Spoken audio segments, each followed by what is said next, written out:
It's Darcy, if you heard. What? You lost the Halo property. Hold all my calls. Hold all my calls.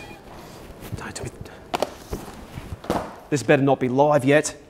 Oh my God. Hey, leave a message and I'll get back to you pronto, which I believe means quick. Bucky, Darcy, call me.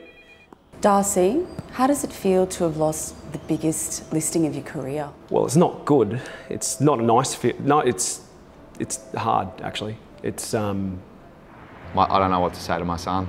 I've driven past the house with my kids like 20 times saying this one's a shoo-in. I don't know what to say. I think my kids are going to think I'm a loser. What do you think of Bucky Dunstan? Bucky's a dog, okay? Bucky hasn't done very many transactions, so I'm surprised that they picked an agent who hasn't done very much at work in the area. Every dog has its day, and, you know, I think, who the hell is this Bucky Dunstan? We lost it to that dog. Yeah. Like, I've just listed the biggest listing ever. So this isn't just about sour grapes for you, Darcy? No, I don't.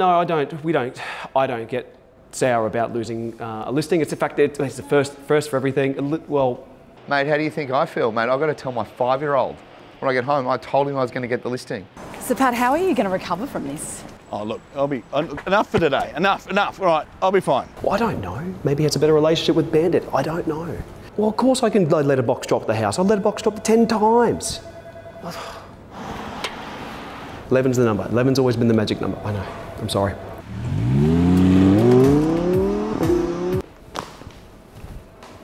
Champion.